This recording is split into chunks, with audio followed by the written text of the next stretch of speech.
Olá, boa noite a todos. Muito obrigado pelo carinho. Estamos mais uma vez iniciando aqui o mês de agosto, né? Como diz o ditado, agosto de Deus, mas para a nossa conversa diária.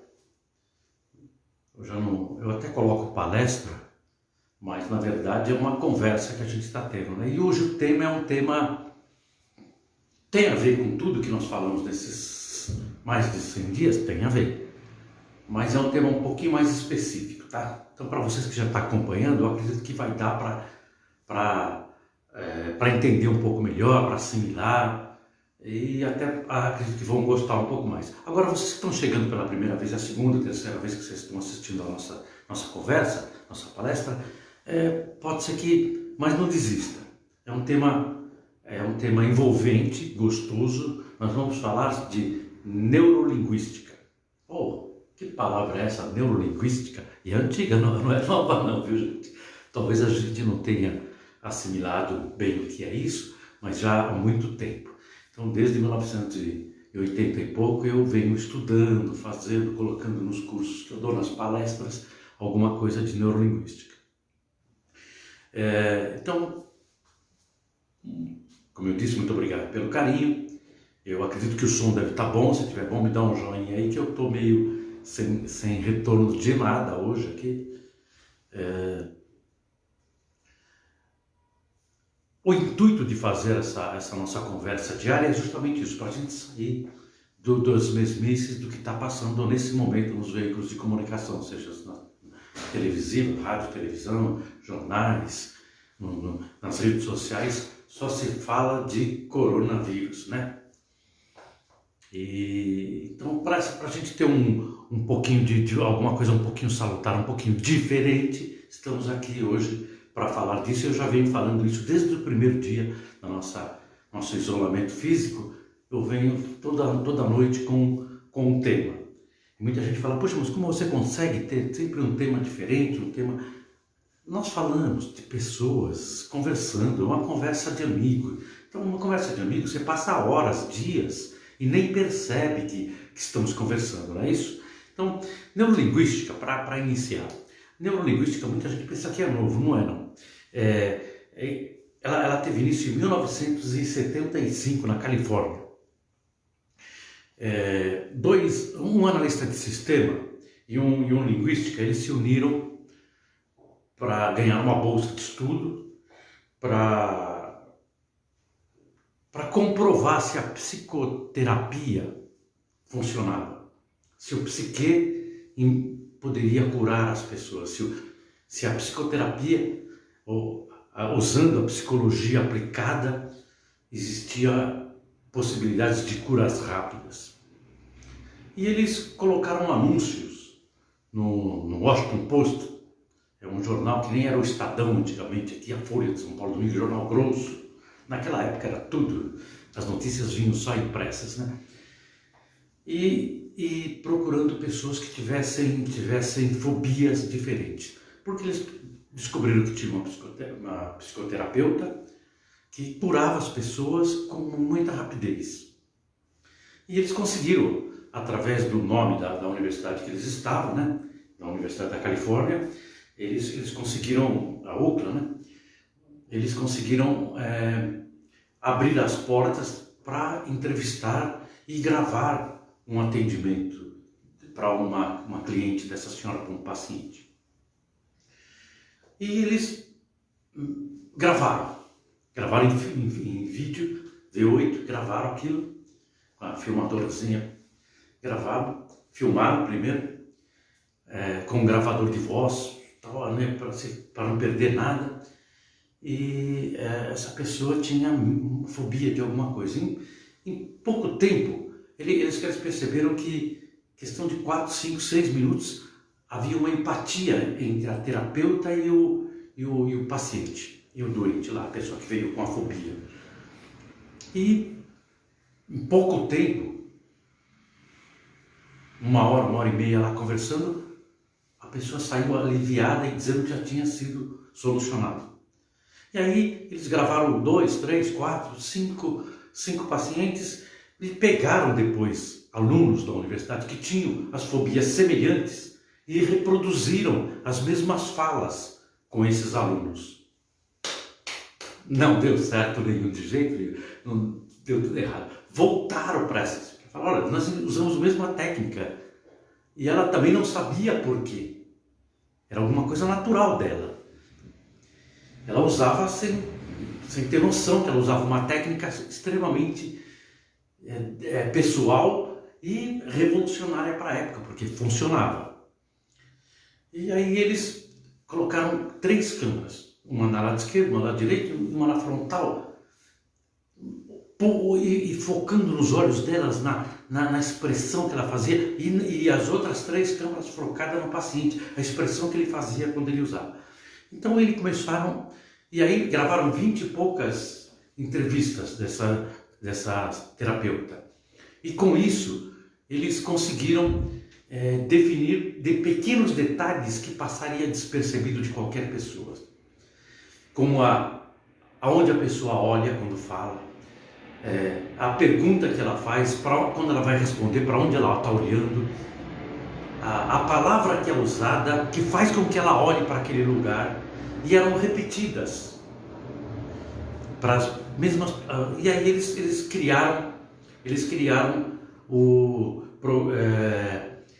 a neurolinguística,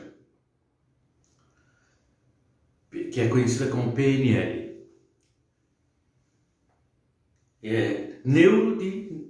Neurosistema e linguística da comunicação. Então a neurolinguística ela trabalha basicamente com 3 níveis: visuais, auditivos e sinestésicos. Ou seja, ela trabalha com imagens, sons e sentimentos. Só que nós usamos isso daí, só que nós não usamos na mesma proporção, nós não usamos a imagem, o som e a sinestesia, o sentimento na mesma proporção. Uns é mais para uma e menos para outra. Eu posso ser mais visual e outro pode ser mais auditivo, outro pode ser mais sinestésico. Então, cada um tem uma tendência para usar um desses recursos na sua própria comunicação. E além dos movimentos dos olhos, eles começaram a perceber movimentos físicos, fisiologia da pessoa. E vou dar um exemplo. Uma pessoa que é visual, eu vou ter que por isso que eu coloquei como tópicos, porque se eu abranger muito, se eu entrar muito em um tópico, a gente vai precisar de umas 2, 3 horas para mim desmembrar plenamente, que é o que eu dou nos cursos, mas aqui a gente vai falar tópicos só. Por exemplo, uma pessoa que é visual, quando ele ganha um presente, você dá um presente, uma caixinha, o visual, olha, é para mim? Olha, eu vejo que você tem bom gosto. Olha o papel, sabe? Vê o colorido. E fala, puxa. Aí quando abre, fala, nossa, isso vai me trazer um colorido novo para a minha vida. Ele sempre usa expressões de visual. Então, para o visual, se você falar, preste atenção,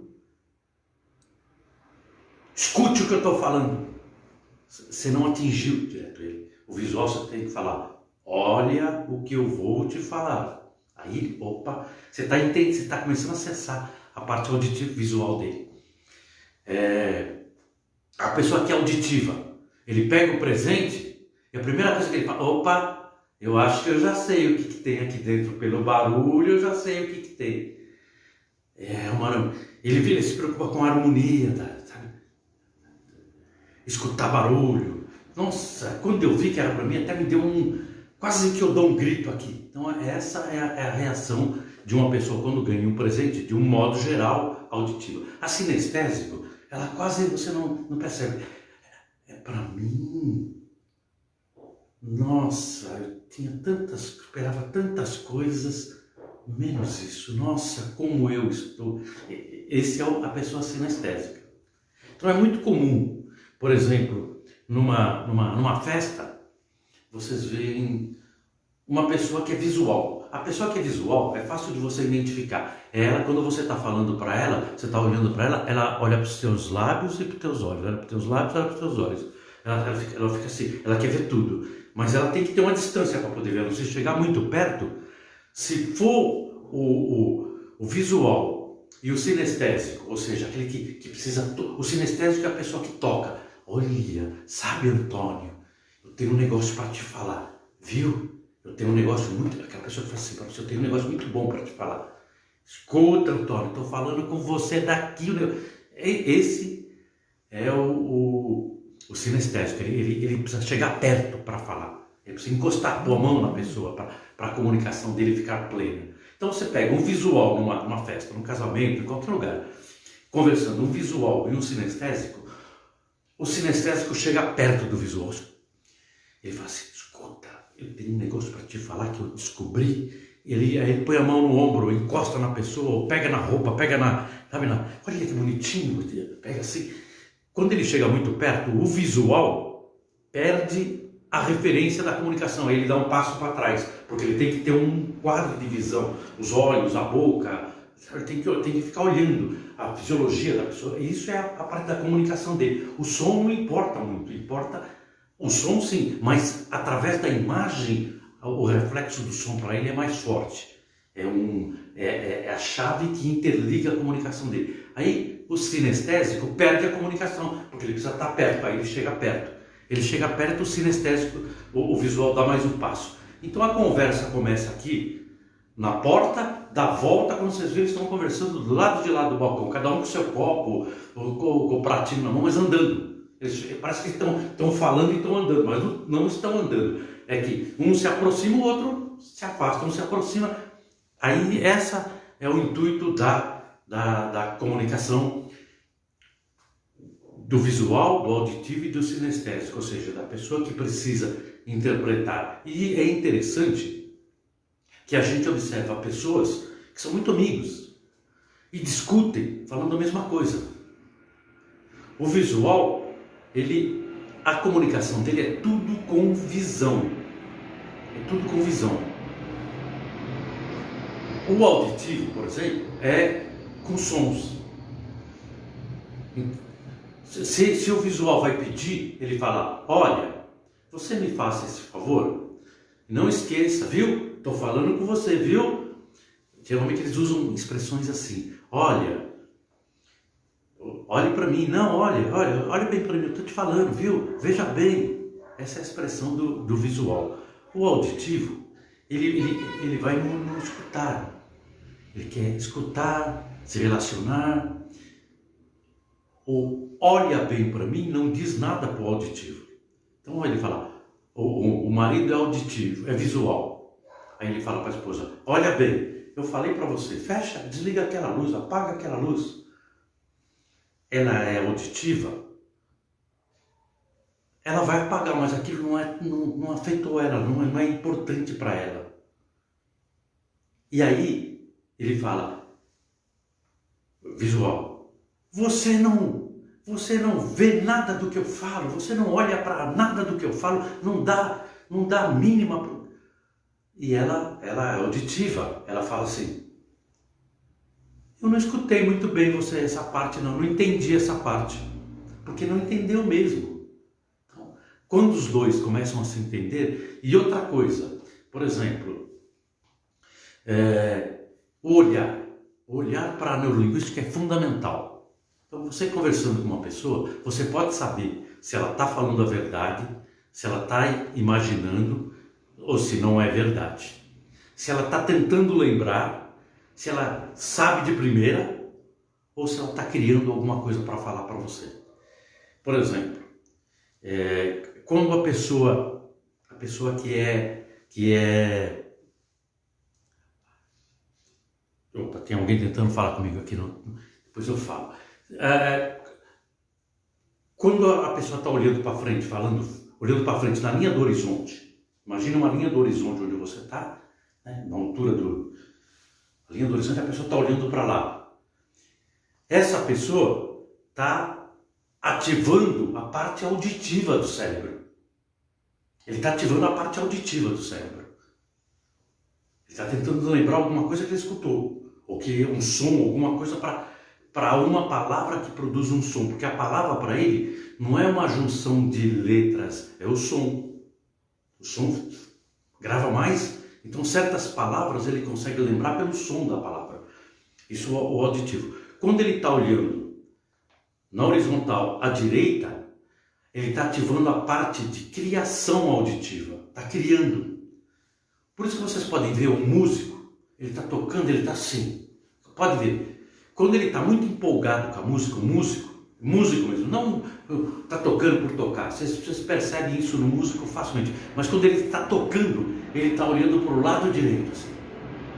Então ele tá ativando a parte de criação dele, do som que ele está tocando. Se ele está tocando uma guitarra, ele pode ver a cabeça dele fica assim. Se a cabeça dele estiver para a horizontal à esquerda, ele está acessando memória auditiva, ele não está criando, está acessando memória, ele está buscando uma memória auditiva. E muitas vezes, vejam o que eu vou falar, muitas vezes nós esquecemos de alguma coisa, não porque não temos boa memória, mas porque olhamos para o lado errado. Vocês vão ver agora, quer ver? Quando você olha para o lado correto, por exemplo, você quer lembrar o nome de alguém. Então, para ativar a parte do nome de alguém, se você buscar para a horizontal à direita, você está criando. Para você, horizontal à esquerda, você está lembrando nomes, que foram letras, nomes de pessoas, porque tem o som. João, Bernardo, é uma música para audição. Então, quando você faz isso, você está acessando. Quando você pergunta para alguém, você lembra daquela música e tal? Se ele olhar para cima, ele não vai conseguir lembrar. Se ele olhar para a esquerda, sim, ele é uma pessoa que aí ele busca na caixa de memória aquele som, a música que ele lembrou da infância, daquela época. Não no meu caso, porque eu sou da época da Xuxa, né? É do Hilari, Hilari, eu sou dessa época, então é fácil de eu lembrar. Agora, imagina as pessoas que têm a minha idade e querem lembrar a música do Silvio Caldas, Nelson Gonçalves, Angela Maria, e ficam olhando para cima ou para baixo. Eu vou falar sobre isso já já. E o que ocorre? Não vai lembrar nunca. Então, existe o lado certo que você lembrar. Quando você olha, ou quando você está conversando com alguém, e se essa pessoa, você pergunta alguma coisa, ele olha para cima, ele está ativando a parte visual. A visual. Visual. Então ele consegue imaginar o rosto da pessoa, mas ele não vai lembrar o nome. Porque o nome é som. O nome é som, né? Ele não vai, mas muitas vezes só vendo o rosto da pessoa, imaginando o rosto, ele já consegue. Então quando você olha para cima, você está ativando a parte visual, a parte que ativa a visão. Quem olha muito para cima, assim, são fotógrafos, artistas plásticos, matemáticos. Essa pessoa que faz cálculo, eles olham muito para cima. Você perguntou um negócio ali. Essa criança que faz isso na escola, a professora, hoje, pelo conhecimento que eles têm de neurolinguística, eles sabem que é uma criança que está indo para as ciências exatas. Ou para música, então é fácil, né? Para música é mais som, mas mesmo assim ele busca lembrar cálculos da música. Quando você olha para o alto, à direita, você está construindo imagens. Então, no interrogatório, a polícia pergunta, então, como que estava lá? Se a pessoa olhar para a esquerda, ele está buscando a memória, ele está acessando a memória visual à esquerda. Se olhar no alto à esquerda, então ele está acessando a memória. Se ele olhar para a direita, ele está criando uma imagem para falar, não, estava caído do lado direito, porque ele criou uma imagem aqui para falar. É campo onde ficam as imagens do cérebro dele, quando ele olha.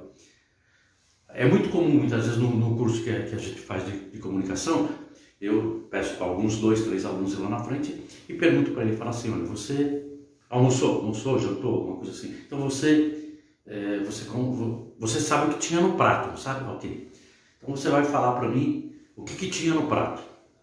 Mas você vai falar a verdade. Você vai criar um prato e você vai mentir tudo, vai falar que tudo que você não comeu você vai colocar no prato. E aí eu falo para os alunos, olha, observe os olhos para onde a pessoa olha. Então quando a pessoa está construindo, ele fala assim, eu pergunto, você comeu um bife? E é verdade que ele comeu? Ele dá sempre, mas assim, ó, vou tirar os óculos para você perceber. Você comeu um bife? Ele sem querer ele faz assim. Ele confirma, é um bife. Com os olhos não precisa nem falar. Você já sabe que ele está confirmando que é um bife. Então, quando você entende um pouco de neurolinguística, você não sabe o que a pessoa está pensando, mas você sabe como ele está pensando. Ele está pensando com verdade, ele está pensando com criação de visual. Quando é no alto, à esquerda, quando é no alto, à esquerda, ele está buscando memória. Ou seja, lembrando o fato que existiu. Então é verdade que ele comeu aquele ovo, que ele comeu aquele bife, que ele comeu salada. É verdade, não é fácil. Agora, tem um olhar que até eu falo, ele não devia, mas ele é necessário, mas não tão útil para a comunicação, para a alegria, porque acessa emoções. E emoções, é como diz o Roberto Carlos, são tantas emoções. Né? Se você vai colocar as emoções, é as suas emoções. Quando você se torna um bom comunicador de passar emoções, ok. Mas as pessoas não estão muito interessadas nas minhas emoções. Estão interessadas nas emoções delas. Então, quando você olha para baixo, você está na linha do horizonte, olhou para baixo, você ativa as sensações do olfato, do paladar, sensações que vêm de dentro, sabe? Sensações que é quase sempre, quando você vai tomar um remédio, tem umas gotinhas que colocou na colher que é horrível para danar. Você pega aquilo, você fica olhando, você fica quase vesgo assim, sabe? Olhando para baixo, baixa a cabeça, porque é ruim. Ou seja, quando você olha para baixo, você está ativando sensações. Isso é muito fácil. Se vocês assistirem filmes que hoje tem no YouTube de degustadores de vinho, de café, esses degustadores, eles tomam. Aí, ou ele olha para baixo à direita, ou ele olha para baixo à esquerda. Se ele olha para baixo à direita, ele está ativando emoções. Para baixo à direita, ele está criando emoções. Ele quer saber o que aquele paladar diz para ele. Então ele está criando uma emoção para ele. Se ele está olhando para baixo à esquerda, ele está ativando emoções internas de recordações, que aquele paladar já lembra alguma coisa para ele. E é praticamente, esse teste eu faço com muitas pessoas, eu coloco duas pessoas na frente, pergunto para a pessoa assim, olha, eu queria que você lembrasse uma coisa muito ruim que aconteceu na tua vida, que você nem gosta de lembrar, mas só para você, não precisa falar para ninguém aqui para o auditório, para os alunos, não precisa falar para ninguém. Lembra alguma coisa que aconteceu para você, ok? Você lembrou? Lembrou? É ruim, essa coisa você não quer, não é bom nem falar, não é isso? Ok. Agora você olha para cima, olha para os meus dedos aqui, olha para cima, eu estou colocando os dedos bem para cima, e tenta lembrar de uma coisa ruim ou da mesma coisa. Normalmente a pessoa dá risada. Porque é praticamente impossível você ficar triste, deprimido, olhando para cima. Olhando reto para cima, horizontal para cima. Não para cá, nem para cá, olhando para cima, reto, horizontal. É praticamente impossível. É possível para alguns que têm desvios de algum desvio, mas é praticamente impossível. Agora, se você olhar da linha do horizonte para baixo, da introspecção, e você vai falar do eu. Eu sinto muito, eu estava assim, era aquilo, então vai falar assim. Nos cursos que eu dou de comunicação, eu até É muito comum falar, vamos imaginar uma linha do horizonte imaginária que tem aqui nessa sala e vamos falar olhando desta linha para cima. Escolha uma pessoa, duas que você quer falar para essas pessoas, para não ficar os tímidos não conseguem olhar para todos assim no início. Então escolha uma pessoa, um amigo, uma pessoa que está ali e fale para essa pessoa, mas olhando dessa pessoa para cima. Então, como eu estava te dizendo, olha para cima. Sim, para cima, ela consegue transmitir sem jogar emoções frustrativas, alguma coisa que poderia inibir a sua comunicação. E por aí fazemos uma experiência, pegamos aquela pessoa que é extremamente extrovertido, que brinca com todo mundo, fala, agora você vai falar, o teu tema é esse, então você vai falar esse tema, 2 minutos, 3 minutos, mas olhando da linha do horizonte para baixo. Você vai olhar para lá, tá vendo aquela pessoa dele, dali até aqui, embaixo da mesa, vai olhar. Começa lá então, e vai abaixando a cabeça, vai abaixando. Vocês vejam que a pessoa se transforma na comunicação. Não é a mesma pessoa que era sem olhando da linha do horizonte. Então, essa é a parte da comunicação que faz com que tornemos aquilo que a gente se interessa em alguma coisa de poder se comunicar melhor com o próximo. Ou seja, a nossa comunicação, ela é basicamente o corpo.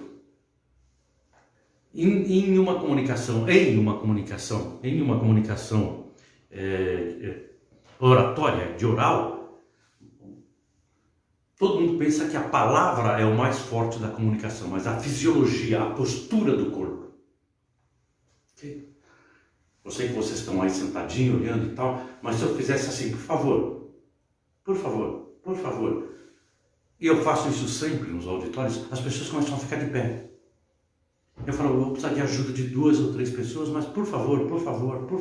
E aí chamo 2 pessoas na frente e falo, escuta, me explica para mim por que eles ficaram de pé. Fala, mas foi o senhor que pediu. Você escutou eu falar para eles ficarem de pé? Não, mas o senhor fez assim. Não, mas eu estou com calor nos dedos. Estou com calor na mão, estou balançando porque eu estou com calor. Veja que é interessante que o corpo fala. Se você olhar assim e falar, houve uma negação, Antônio não gostou. Ele adorou. Só estava sorrindo, mas é o que passa. Então, a fisiologia comunica muito. E quando você usa um pouquinho de uma técnica que vai acostumando a falar durante um período, aí sim, aí você consegue atingir o ponto. Eu até dou o exemplo do gato e do rato. Eu morei em sítio, morei em casas que tinham na parada inglesa, que parecia uma chácara, né? Minha mãe tinha patos, então tinha muito rato. Então o gato, quando ele quer pegar o rato, é interessante que o gato, ele vem vindo devagarzinho, de repente quando ele vê a presa, lá o que ele quer pegar, ele para, fica com a patinha assim, o rabo meio tortinho assim, parece que ele está fazendo aquela pose linda. E ele fica olhando para o rato. Ele não tira o olho do rato. De repente ele sai correndo e dá o bote. E raramente ele perde. Ele dá o bote para pegar. Ou seja, ele se concentra no objetivo. A comunicação, o objetivo é tornar comum.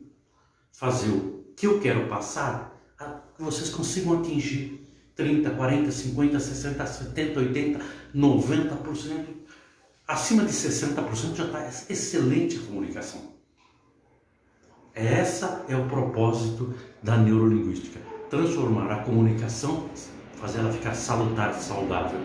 E você ter domínio do que... Hoje, os principais líderes aprendem neurolinguísticas, artistas, os pastores evangélicos, os padres também já estão aprendendo já há um certo tempo a neurolinguística, que é uma comunicação. Então isso que eu estou dando aqui é um tópicozinho. Precisaria de algumas horas para a gente, umas 12 horas mais ou menos, para passar uma noção básica para você falar. Agora eu entendo de neurolinguística, agora eu sei me comunicar. Agora quando eu falar com a pessoa e ela estiver olhando assim, eu sei que alguma coisa está errada. Então, existe tudo isso, existe material maravilhoso também na internet que vocês podem procurar no YouTube existe também. Eu tenho uma apostila, mas aí teria que mandar, para ficar um pouco complicado. Estou tentando digitalizar isso, aí eu posso liberar, porque eu acredito que aquilo que você tem que multiplicar através das pessoas. Então vai passando que o benefício retorna, não precisa pensar na parte material, no dinheiro. Isso é secundário. Então esse é o meu propósito, a minha felicidade é fazer vocês felizes. Então era isso que eu queria passar na noite de hoje. Tópicos de neurolinguística. É meio complicado? É meio complicado, mas é muito útil quando a gente começa a ter noção do potencial que nós temos quando a gente tem essa conversando, sabe? Não é para julgar a pessoa, nada, mas para você ter uma interação melhor com a pessoa, saber como lidar com as pessoas. Porque duas pessoas podem brigar falando a mesma coisa, mas com um olhar diferente. Um é auditivo, não vai entender o que o outro está falando. Escuta bem. Mas se ele falar veja bem, o outro, opa, olha, eu estava pensando no que você falou e vi um ponto diferente. E me deu uma outra visão pro visual, abriu a porta dele. Você já chega, porque no começo da comunicação que tem isso aí, você tem que abrir a chave. Abriu a chave, você entra, aí o que você falar, ele vai aceitar. Porque você já destravou ele. E o auditivo é a mesma coisa e o sinestésico é a mesma coisa. Gente, para encerrar, desculpa aí se ficou um pouco técnico demais, mas muita gente me pede para falar, eu recebo de pedidos para falar sobre técnicas de comunicação, e eu vou de vez em quando vou dando passar algumas coisas, tá? Sobre oratória, que não tem como, nós temos que viver falando e ouvindo, e é assim mesmo. Então agora, para encerrar, aquelas 5 palavrinhas. Eu sou forte, saudável, feliz, inteligente e rico. Eu sou forte, saudável, feliz, inteligente e rico. E todos nós somos e seremos cada vez mais fortes, saudáveis, felizes, inteligentes e ricos. Seu Nelson, para de perguntar por que eu faço no dedo. Eu não sei, eu faço assim há muito tempo no dedo. Eu sou forte, saudável, feliz, inteligente e rico. Seu Nelson, mas por quê? Deve ter um motivo. É porque eu faço, viu, seu Nelson? Desculpa aí. Um abraço carinhoso, pessoal de Piracicaba. Gente, um abraço carinhoso e até amanhã, se Deus quiser. E olha, Ele há de querer. E eu nem tomei minha água hoje, me empolguei. Tchau, gente, fiquem com Deus. Até amanhã.